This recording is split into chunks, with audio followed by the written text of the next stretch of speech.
Você deve estar pensando assim, pastor Anderson está diferente, né? Não tem um cara bombado aqui, não tem, entendeu? Ele teve um imprevisto e aí não conseguiu estar no dia de hoje.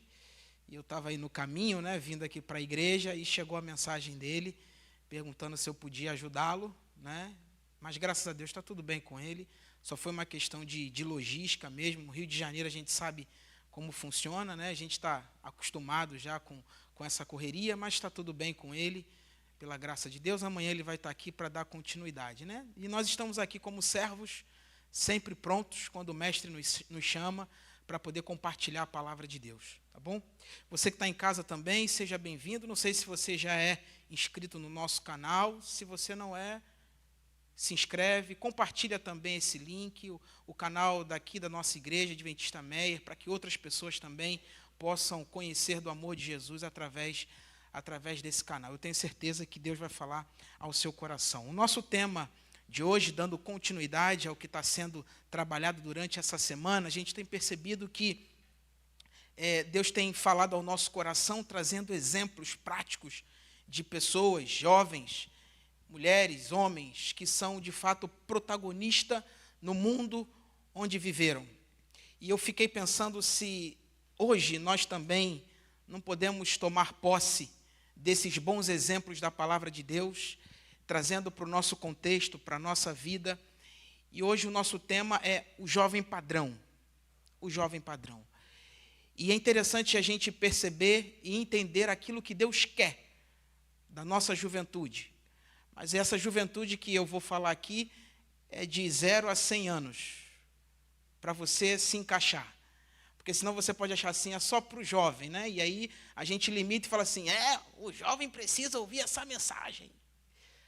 Permita que a palavra de Deus fale ao seu coração, independente da sua idade.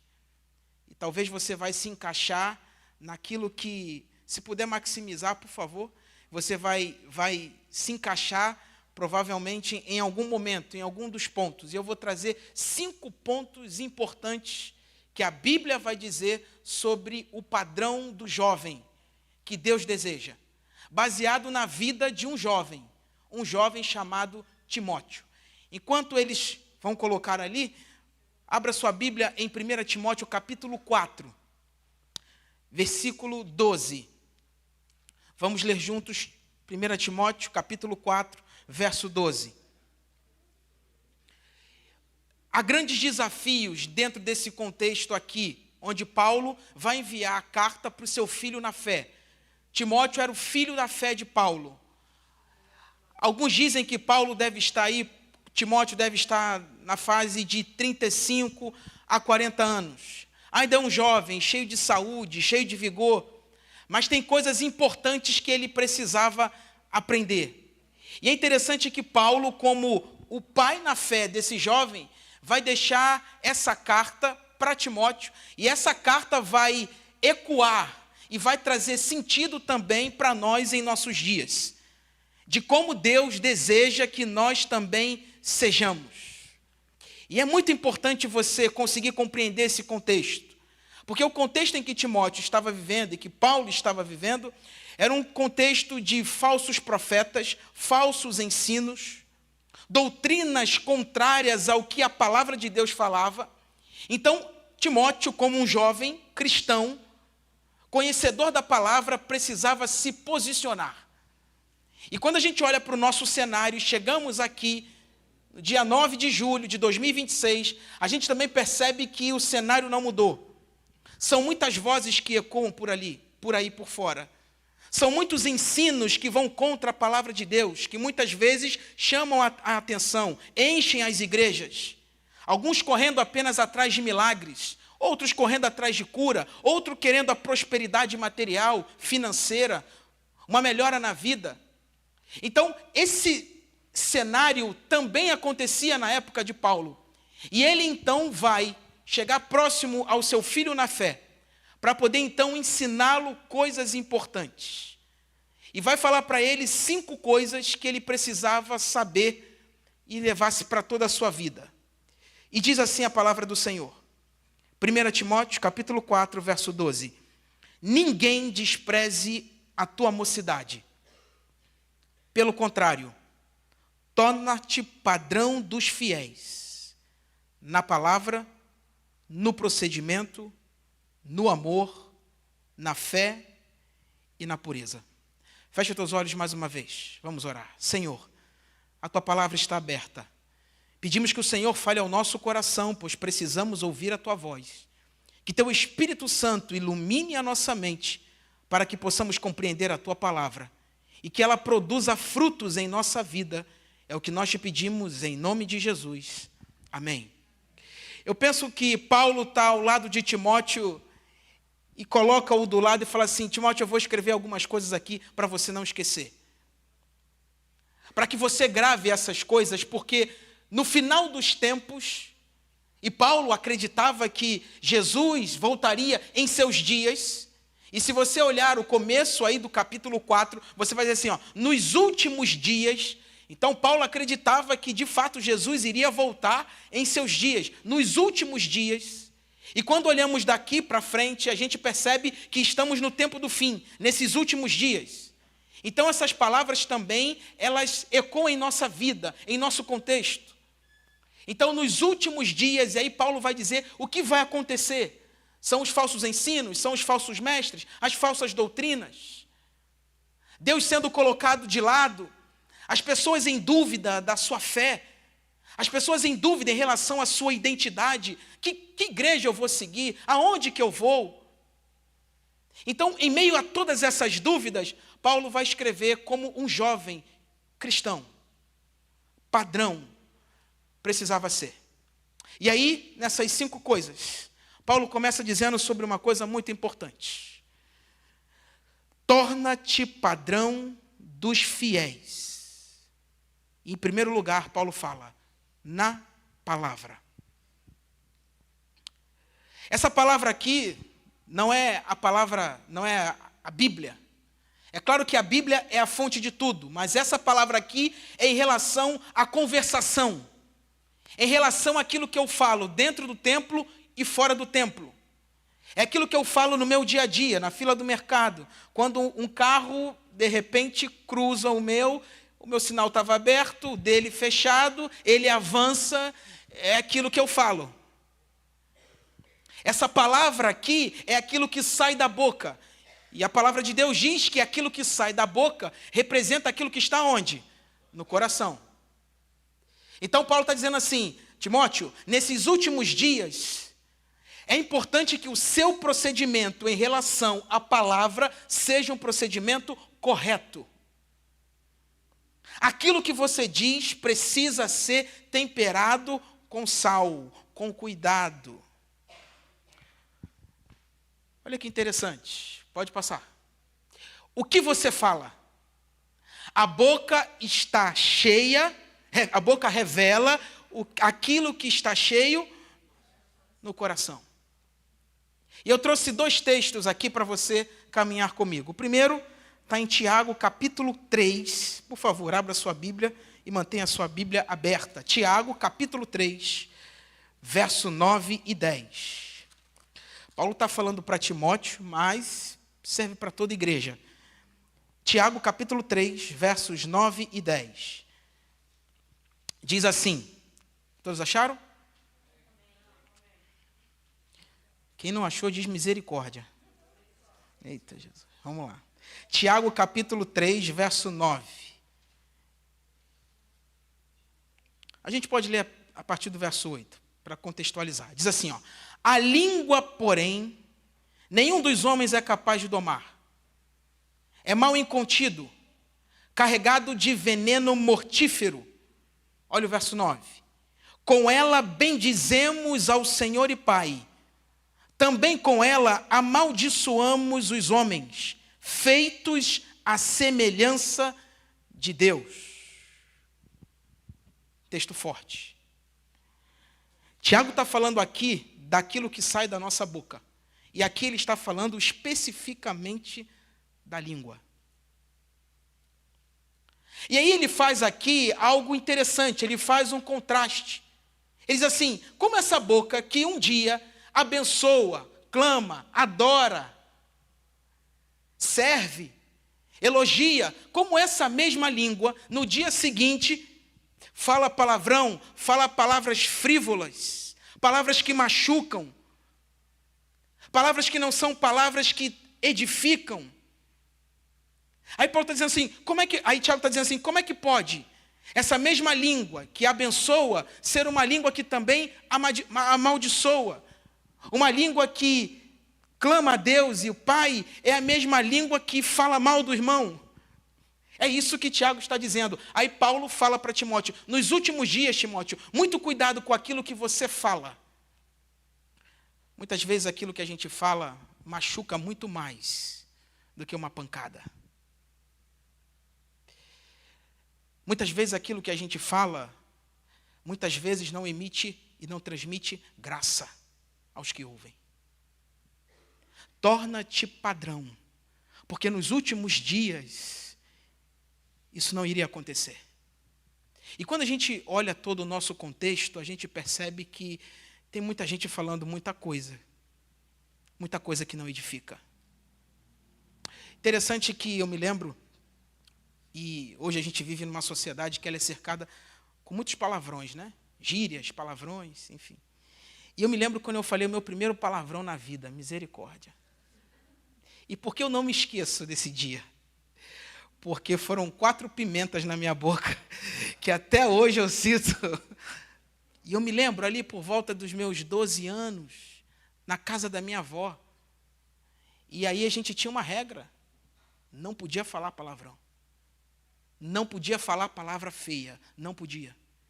E aí eu me lembro que jogando bola, de repente ali, tomei um gol, jogando ali com os primos e saiu uma palavra.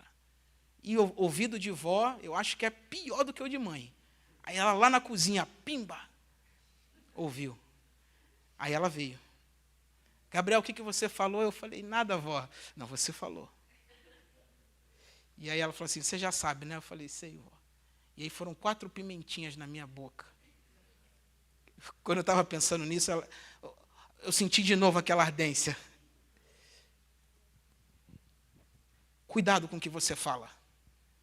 Porque aquilo que você fala revela aquilo que está guardado no seu coração. E é interessante quando a gente pensa naquilo que a gente fala. Um amigo dizia que tem 3 tipos de espíritos ruins que às vezes cercam a igreja. Quais são eles? Me disseram, me contaram e estou sabendo. Me disseram, obrigado, me contaram e estou sabendo. Em outras palavras, a fofoca. A fofoca mina os relacionamentos. Ela destrói os relacionamentos. Ela atrapalha a unidade da igreja e a convivência entre os irmãos. Aí você fala assim, não, pastor, isso não acontece hoje.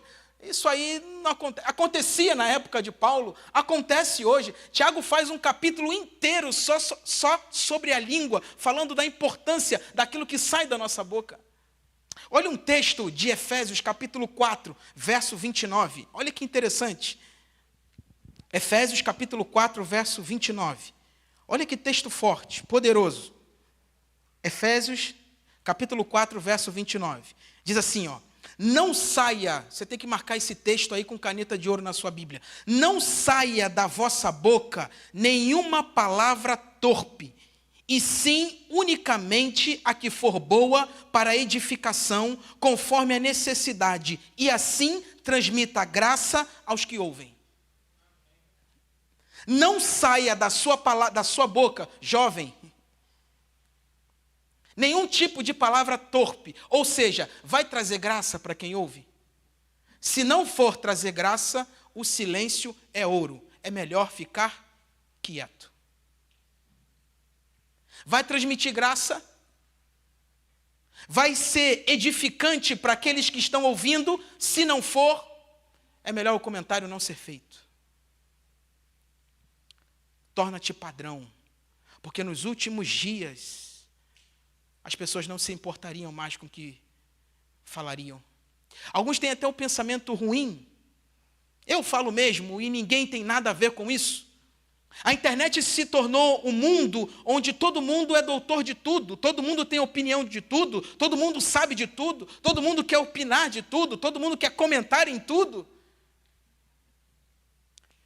Aí Paulo fala para Timóteo, nos últimos dias, Timóteo, se torna um padrão, mas um padrão na palavra, aquilo que sai da sua boca. Olha que texto forte. Todo cristão deve guardar-se contra a conversação leviana e palavras impróprias.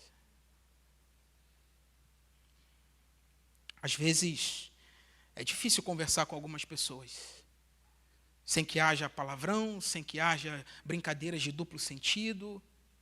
Parece que a quinta série reina para sempre na cabeça de alguns. Aí Paulo fala assim, mas você é diferente. Você não foi chamado para poder ocupar espaço. Você é chamado para poder fazer a diferença nesse mundo. E essa mensagem é para mim e também é para você. A gente não está aqui por acaso. Tem um sentido, tem um propósito. Volta lá para Timóteo. O segundo ponto que Paulo vai falar para Timóteo é para que ele seja exemplo no procedimento, ou seja, na sua conduta, na sua vida. É alguém que não é parcial, é alguém que cumpre a sua palavra, é alguém que mantém a sua fidelidade, o seu posicionamento, não só nos momentos tranquilos, digamos assim, mas também quando não é conveniente. Você mantém o seu procedimento, ainda que todos estejam indo contra você. Mas você sabe, você se posiciona, e é difícil. Para a nossa juventude, eu vejo hoje, eu disse certa vez, ali, quando eu estava como pastor em Botafogo, eu fiz, durante esses 2 anos, mais de 10 recomendações sobre a questão da guarda do sábado. E cada recomendação que eu fazia, pedindo para as instituições liberarem, eu dava graças a Deus, porque eu estava vendo que tinha um jovem que estava sendo fiel no procedimento. Eu dava, louvado seja o Senhor, e que o Senhor abençoe esse jovem. Alguns chegavam e falavam assim, pastor, o meu professor da faculdade está me perseguindo, e ele disse que vai me reprovar. E o curso que eu terminaria em 4 anos, agora vai ter que ser em 5, mas eu não vou retroceder, eu vou continuar sendo fiel ao meu Deus, fiel no procedimento. E procedimento fala muito do que nós somos, quando as pessoas nos veem, mas também quando elas não nos veem. Fiéis no procedimento.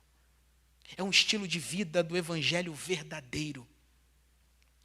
A gente tem visto dentro do ramo evangélico, infelizmente, pastores presos.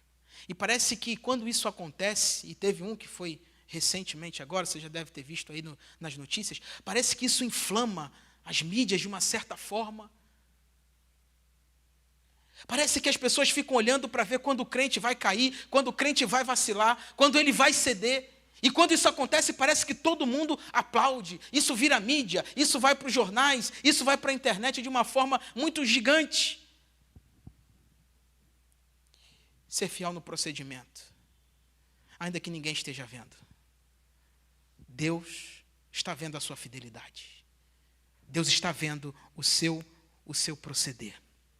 Eu escolhi um texto aqui, 1 Pedro, capítulo 15, capítulo 1, verso 15. Vamos lá, 1 Pedro, capítulo 1, versículo 15. Olha que texto importante. 1 Pedro, capítulo 1, verso 15. E diz assim a palavra do Senhor. Pelo contrário, segundo é santo aqueles que vos chamou, tornai-vos santos também vós mesmos, em todo vosso procedimento. O que Paulo está dizendo, o que Pedro está dizendo, é que o cristão, ele não se torna alguém moldado pelo mundo. O procedimento dele é correto. A vida dele é uma vida correta. São nos negócios, é na fidelidade a Deus, é no relacionamento com os outros, é no namoro, é no noivado, é no casamento. É alguém que de fato mantém o seu procedimento. E você fala assim, pastor, que vida difícil de ser vivida. O que o senhor está dizendo aí é um alvo inalcançável. Louvado seja Deus que nós temos o Espírito Santo para nos moldar e nos ajudar dia a dia a crescermos na graça e no poder. É só com Ele que a gente consegue. O modo de viver valida ou cancela a mensagem. O modo de viver a sua vida vai validar aquilo que você prega ou então vai cancelar a mensagem que você prega. Porque as pessoas vão procurar referência. É por isso que Paulo fala, torna-te padrão. Ou seja, modelo. Vão olhar para você e vão esperar de você, de mim, que de fato a gente viva como a gente prega. Aquilo que nós professamos. E não se espantem, queridos. E isso é um grande desafio para todos nós. Conta-se uma história que certo pastor estava pregando ilustração, né?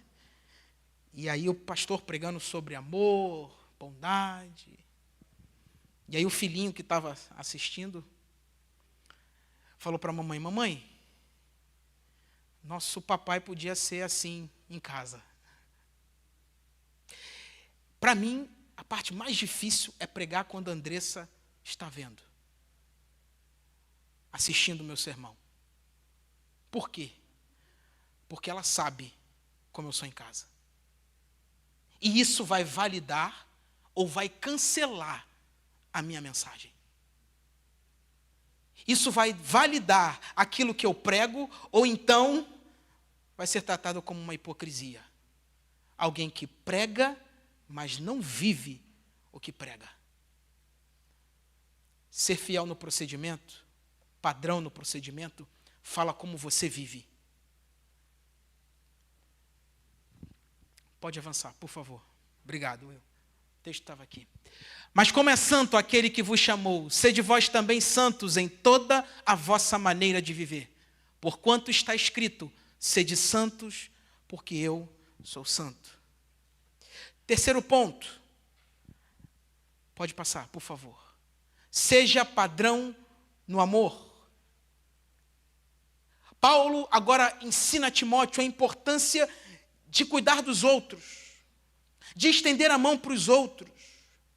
E quando nós olhamos para o nosso contexto, nesses últimos dias, a gente percebe que as pessoas estão, em relação ao amor, cada vez se esfriando cada vez mais. Nos últimos dias, Paulo vai dizer isso. As pessoas deixariam de amar. As pessoas não vão querer mais saber de cuidar uma das outras. As pessoas vão começar a viver uma vida individualista, onde o seu é sempre mais importante do que o outro. O amor está se esfriando.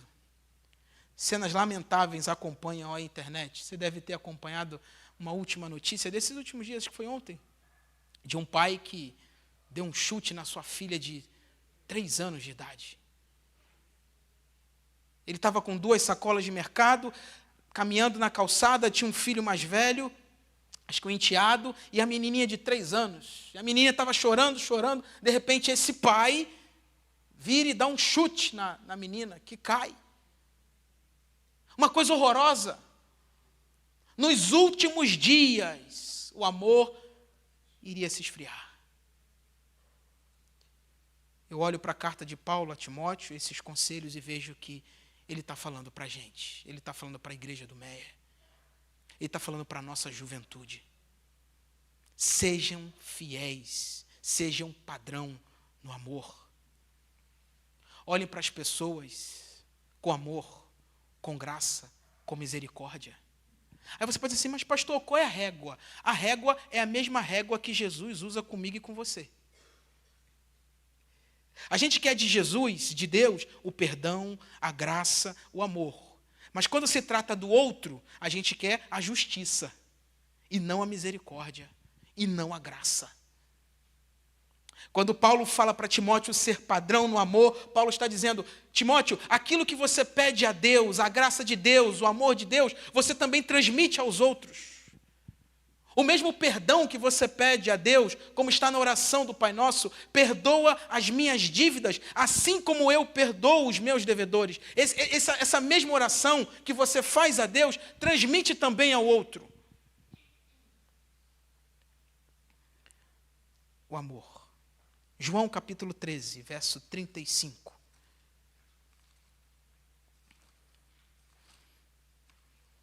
Está usando bastante a Bíblia, né, gente? Deus seja louvado. João 13, 35. Olha que interessante. Jesus, depois de lavar os pés dos discípulos, depois de Judas ser indicado como o traidor, Jesus vai falar as seguintes palavras para aqueles que estão com ele: nisto conhecerão todos os que são os meus discípulos, se tiverdes amor uns para com os outros. Como é que um discípulo de Cristo é identificado? Quando ele tem amor para aqueles que estão ao lado dele. Não é uma opção. Nós reconhecemos que somos um discípulo de Cristo quando nós estendemos a mão para o nosso próximo. Nós somos reconhecidos como discípulos de Cristo quando nós transmitimos graça para aqueles que nos ferem. Nós somos reconhecidos como discípulos de Cristo quando entendemos que o amor não é uma disputa pelo ego, não é uma disputa pelo status, não. Nós somos reconhecidos como discípulos de Cristo quando eu não descarto as pessoas, quando eu não manipulo as pessoas. Nós somos reconhecidos e o amor aparece quando o ego não fala mais forte, mais alto no nosso coração. Mas tem um quarto ponto, pode passar. Como você se relaciona? Agir pelo bem do outro, independente do que receba em troca. Em outras palavras, o altruísmo. Eu faço bem para o outro, independente do que eu vou receber em troca. Porque geralmente a gente se aproxima de pessoas que podem nos oferecer algo. Às vezes a gente é interesseiro. Quem me oferece algo, eu me aproximo. Se não me oferece nada, então mantenho uma certa distância, uma distância segura. Não é assim que Jesus tratava as pessoas. É por isso que Paulo fala: torna-te padrão também no amor. Se relaciona bem com as pessoas. Agir bem. Pode passar, Paulo. O amor é o princípio do céu e deve ser o princípio da vida cristã. É o amor que rege tudo. Foi por nos amar que Jesus veio a esse mundo para poder morrer no meu e no seu lugar. Precisamos olhar para os nossos irmãos, para aqueles até que falharam conosco, para aqueles que talvez cometeram algo difícil, que ainda precisa ser cicatrizado, que precisa ser tratado. Precisamos olhar sim para essas pessoas com amor. Não é uma tarefa fácil. E veja, trabalhando dentro desse tema, um psicólogo chamado Dr. Julio Megossa, ele faz um livro chamado Crer Faz Bem. E aí ele vai falar sobre o princípio do perdão. E aí ele usa uma frase de C.S. Lewis que diz: o perdão é libertador, tanto para quem dá, quanto também para quem recebe. E ele diz assim: mas o perdão é difícil. Porque é muito fácil falar de perdão, até você ter alguém para perdoar. Mas é um princípio. É um princípio da vida cristã, é um princípio que rege o mundo. 1 João, capítulo 4, verso 8, vai dizer que Deus é amor. Ele não tem amor, ele é amor, ou seja, a essência dele é o amor. Por isso que é o princípio da vida cristã. Precisamos aprender com Jesus. Mas tem um quarto ponto, chegamos a ele. Seja um padrão na fé. Escolhi o texto de Efésios, capítulo 6, verso 13. Olha que texto forte. Efésios, capítulo 6, verso 13.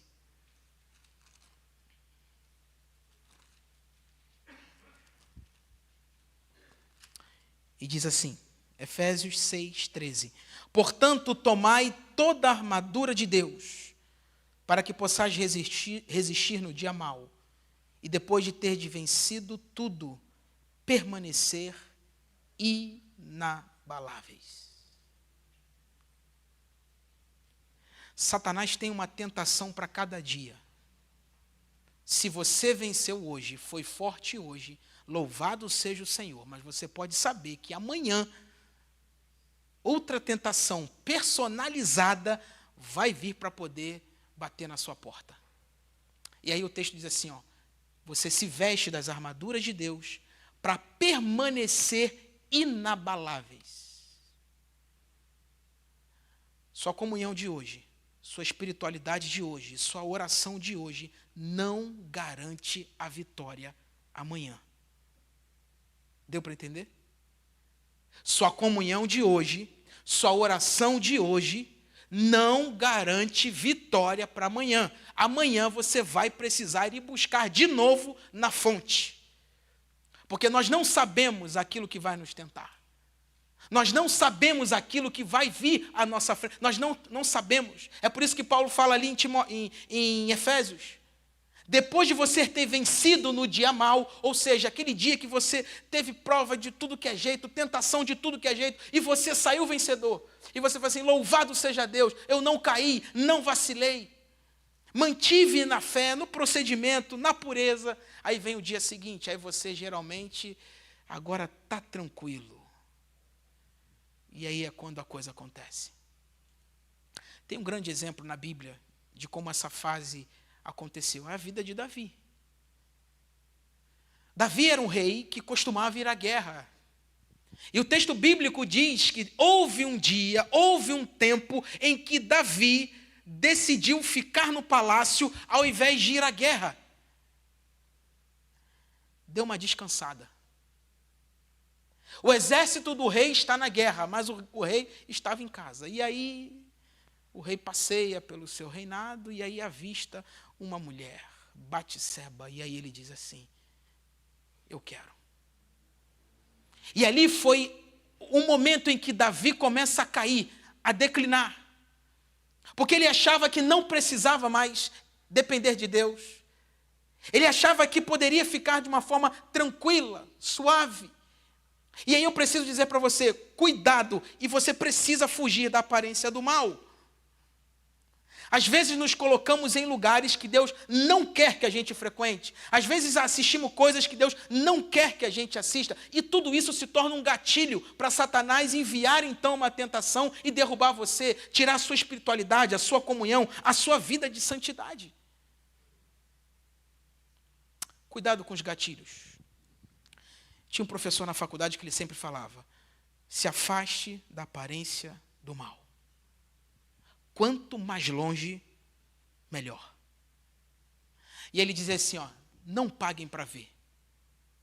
A gente não vai superestimar o inimigo, mas também não podemos subestimar o inimigo. Ele conhece, ele sabe os caminhos, ele sabe os atalhos. Mas o poder de Deus é maior. É por isso que Paulo fala, se revista de toda a armadura de Deus, para que você vença no dia mau, mas depois você permaneça inabalável. Seja padrão, Timóteo, na fé, porque nos últimos dias a sua fé vai ser provada. Pode passar, Paulo. Em quem você permanece? Fé não é apenas acreditar em Deus. É permanecer fiel a Ele, independente das circunstâncias. Nem sempre as circunstâncias vão ser ao nosso favor. Na verdade, na maioria delas, não são ao nosso favor. Mas a pergunta é, em quem você permanece? Em quem a sua fé está fundamentada? em quem a sua fé está enraizada. Você consegue provar a sua fé, o Deus que você serve? Porque aí fora está tão cheio de desafios. Certa vez um jovem me procurou e falou: pastor, estão me colocando contra a parede aqui na faculdade. Outro: pastor, em casa está difícil, só eu de adventista. Mas eu decidi permanecer fiel, porque o meu fundamento é Cristo, é a palavra. E não importam as consequências, eu vou permanecer nele. Nos últimos dias, Timóteo, você deve ser padrão e permanecer na fé. Nos últimos dias, igreja do Meier, jovens do Meier, Deus nos chama para sermos fiéis na fé, uma fé inabalável. Uma fé como de Daniel, não importa a consequência. Falaram que não é para orar mais, mas eu vou continuar orando. Seja a cova dos leões, sejam os açoites. Fé como os 3 amigos de Daniel. Falaram que é para ajoelhar diante de uma estátua. Estou longe da minha casa, estou longe da minha família, da minha cultura, do meu povo. Mas Deus está vendo. É para ir para a fornalha? Vou permanecer fiel. Que a consequência seja a fornalha. Certa vez eu estava trabalhando, trabalhava na área de automação industrial, antes de ser pastor. Depois um dia eu conto como foi o chamado, né? Acho que a gente vai ter tempo para isso. Espero. E aí trocou-se o chefe. E eu tinha ali um acordo que eu não trabalhava sábado. Só que o chefe que chegou, ele veio de fora. Um venezuelano, né? E aí ele olhou a escala de todo mundo. E aí quando chegou lá no Gabriel, mecânico, iniciando ali a caminhada, ele falou assim: esse aqui não trabalha sábado? Todo mundo trabalha? Não, é porque ele é adventista. Eu falei: não. Vai mudar isso aí. Vai ter que trabalhar sábado.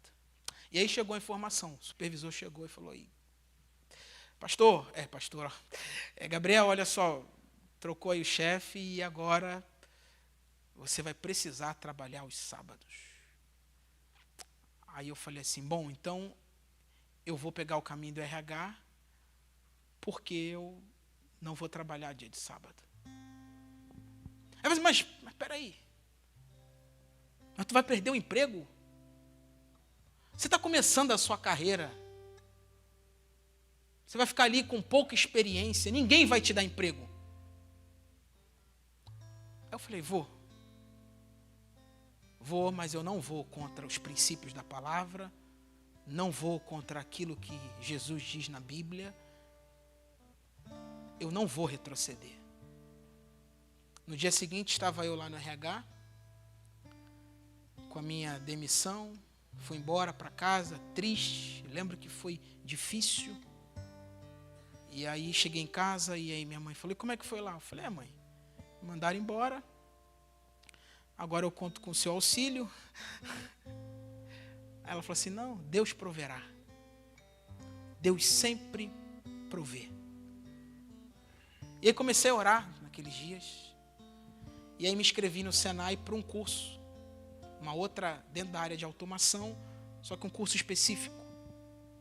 E aí de repente veio uma vaga num quadro, passou 2 meses, veio uma vaga no quadro, e aí eu decidi mandar o meu currículo. Aí mandei o currículo. E lá pedia carteira de habilitação, eu não era habilitado. Eu tinha sido reprovado 3 vezes. Eu dirijo bem, tá, gente? Pode pegar carona comigo de boa, tá bom? Mas eu tinha sido reprovado 3 vezes. Eu falei: pô, pede habilitação. Eu não tenho habilitação. Mas mandei pela fé. No dia seguinte, ou 2 dias depois, entraram em contato. Fui lá fazer a entrevista. E, ok, o currículo, queriam dar oportunidade para um jovem. Aí falou assim: mas você não tem habilitação. Mas vamos esperar você tirar, porque já tá fazendo prova. Eu falei: já fui reprovado 3 vezes. Aí o pessoal: caraca, então, vou botar esse asterisco aqui. Eu falei: não precisa. Eu vou passar na 4ª, eu vou passar. E cada reprovação, misericórdia, era um assalto que, pô. Eu falei: caramba. Mas vamos lá. E mãe ora, avó ora daqui, tem que passar na quarta. E aí chegou na quarta vez. Eu falei, Senhor, bota um anjo lá do meu lado, porque... E colocou um anjo. Colocou um anjo. Quando eu estava já para passar da linha, o cara segura. Eu falei, cara, que geralmente quem fica do lado não fala nada, te dá até medo. Mal dá bom dia. E pronto. Esse falou assim, ó, segura. Já tá bom aí. Sai. E ele foi me ajudando, né? E aí eu voltei com a habilitação, foi festa. E aí apresentei na empresa e disse, ó, você está aprovado. Passaram 6 meses na empresa. Eu fui efetivado para um cargo maior. Passaram 2 anos, eu fui efetivado para um outro cargo maior. Com 4 anos de empresa, eu já estava como supervisor de campo. E aí, quando eu pedi as minhas contas para ir fazer teologia, eles falaram assim, não. Você é um bom funcionário. Você não precisa pedir para ir embora. Nós vamos te mandar embora para você ter a sua rescisão, seu seguro-desemprego, seu fundo de garantia. E foi com esse valor que eu paguei o meu primeiro e meu segundo ano da faculdade de teologia. Aí eu olhei lá para trás, para o menino que foi mandado embora por conta da sua fé. E falei assim, Senhor, obrigado. Valeu a pena ser fiel. 5º e último ponto, para você não esquecer. Pode passar, Paulo. Na pureza. Torna-te padrão na pureza. E pureza fala daquilo que está aqui. Aquilo que está aqui.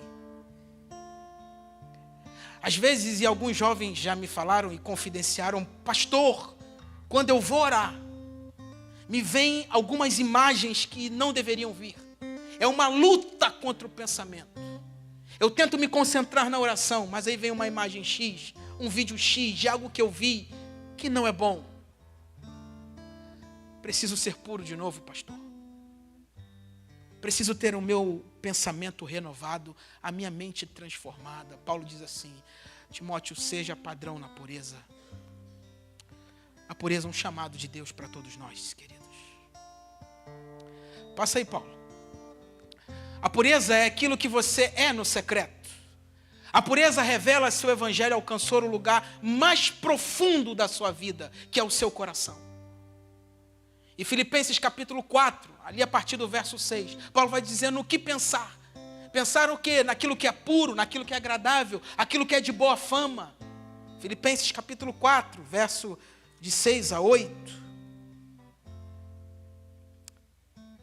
Finalmente, irmãos, verso 8. Tudo que é verdadeiro, tudo que é respeitável, tudo que é justo, tudo que é puro, tudo que é amável, tudo que é de boa fama, se alguma virtude há, e se algum louvor existe, seja isso que ocupe o vosso pensamento. Pastor, como é que eu penso em coisas boas? Simples. Você precisa ver coisas boas. O pensamento nunca fica vazio do ser humano. Esquece esse negócio de mente vazia. Não, ela nunca fica vazia. Sempre tem que ter alguma coisa na mente. Sempre vai ter. Mas vai ter aquilo que você contempla mais. Se você contempla mais de Jesus, mais da palavra, é isso que vai permear o seu pensamento. Mas se você contempla, passa mais tempo vendo naquilo que não agrada a Deus, ou aquilo que talvez nem é algo imoral, mas que é algo que ocupa muito lugar, é isso que vai estar ocupando a sua mente, o seu pensamento. A palavra de Deus diz, Paulo vai dizer, Ellen White também, somos transformados pela contemplação. Então aquilo que você contempla vai te transformando, vai fazendo parte de você, ou seja, parte dos seus pensamentos. E isso ajuda na tomada de decisões. A pureza, ela é muito importante, queridos. Ser puro. Esse deve ser um pedido nosso, Senhor, por favor. Eu quero ser puro. Eu quero ter pensamentos puros, para que eu consiga ouvir a tua voz, para que eu tenha discernimento, clareza para tomar as decisões. Senhor, por favor, faça com que os meus pensamentos sejam puros, a ponto de quando eu orar, eu só escute o Senhor falando. Deixa eu dar uma dica para você que talvez tenha dificuldade de se concentrar em orar. Se você é pego, às vezes pelo sono, né? Está orando ali, de repente dorme. Ou se você é alguém que quando ora, vem um monte de pensamento, vem futebol, fantástico, e um monte de coisa que não presta, começa a orar falando.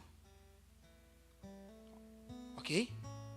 Você não vai gritar para acordar o vizinho, mas você começa a orar falando. Podem até achar que tu é doido, mas não tem nem aí, Deus sabe, é você e Ele. Fecha o teu quarto e começa a orar falando.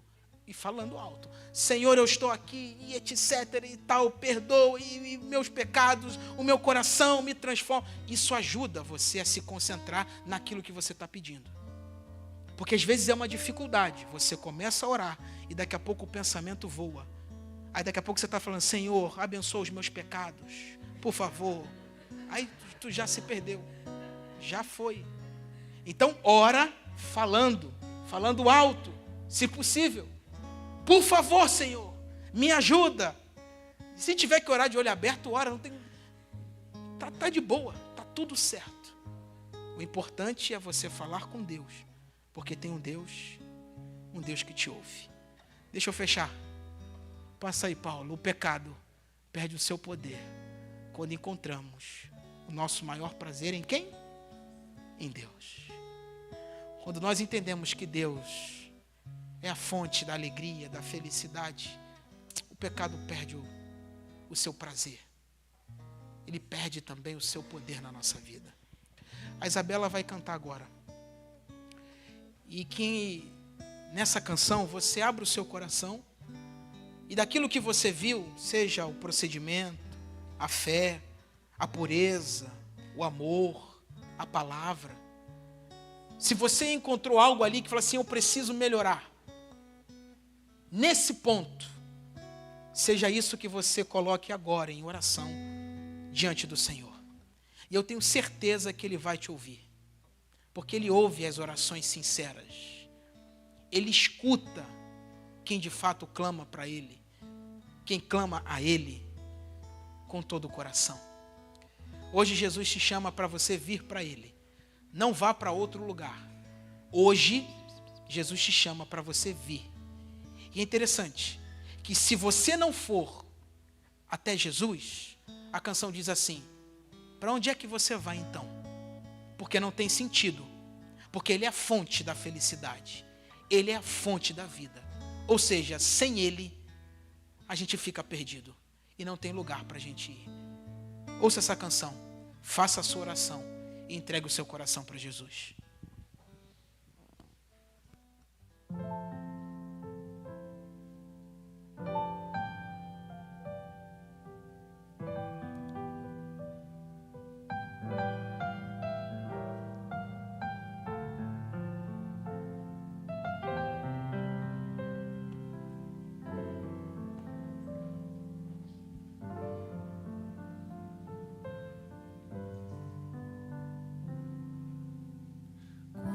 Jesus te chama e tu não vens, pra onde vais então? Voltas pro mundo e tudo que contém, mas voltas triste como ninguém. Porque voltar pro frio gelado que destrói e abandonar os braços de amor do Pai? Por que insistir no que te faz tão mal, no que te rouba a paz?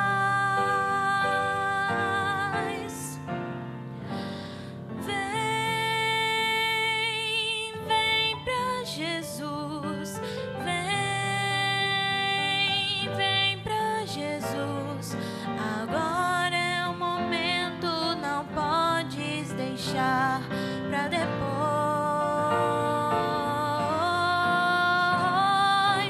Vem,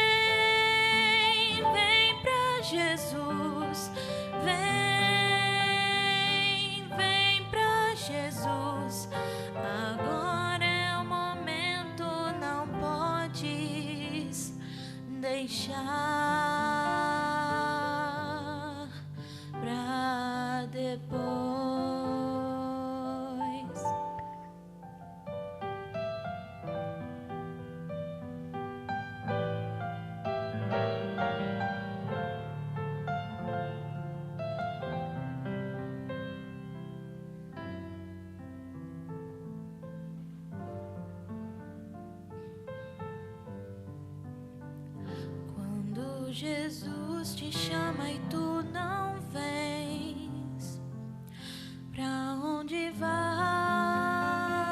então?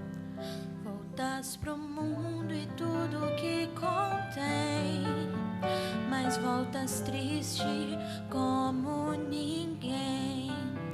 Perto de Cristo existe sempre um bom lugar, onde calor e abrigo podes encontrar, e onde tua vida pode retomar sua força e seu vigor.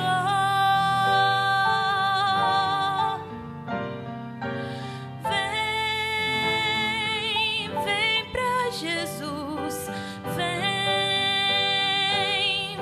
pra Jesus. Agora é o momento, não podes deixar pra depois.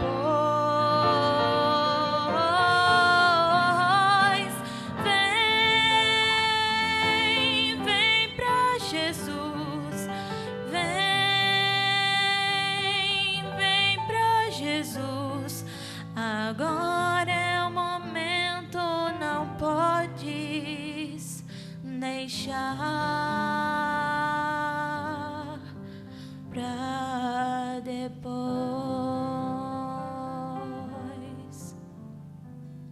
Quando Jesus te chama e tu não vens, pra onde vais então?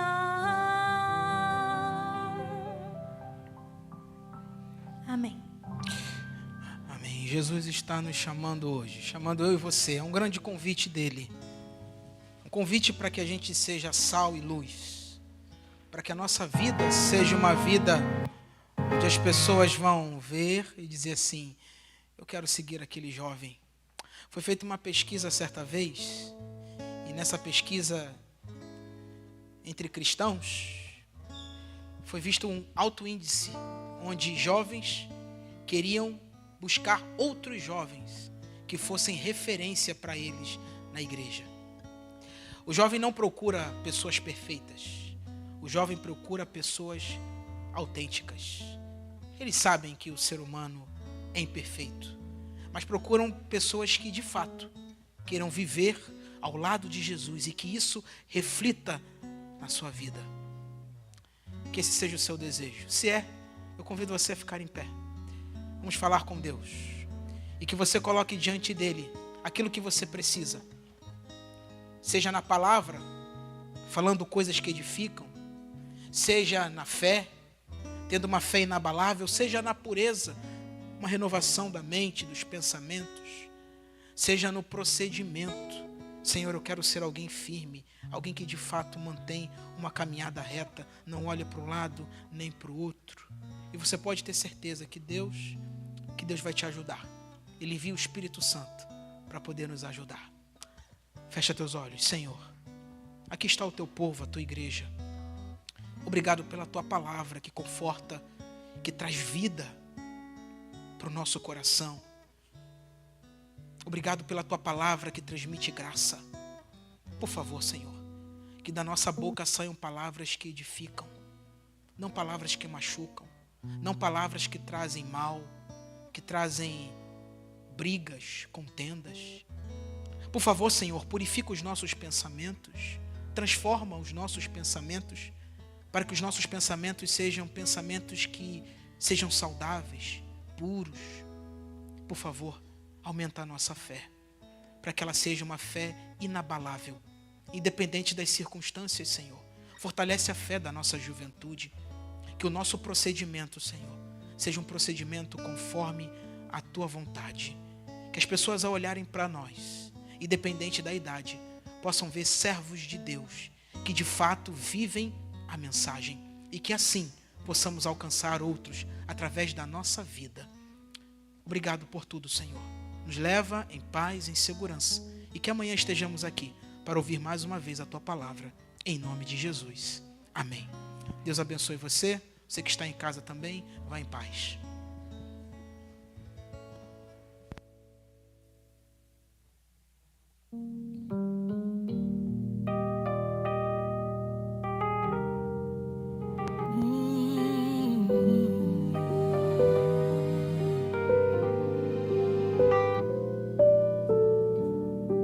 cada dia posso ver, perceber em seu olhar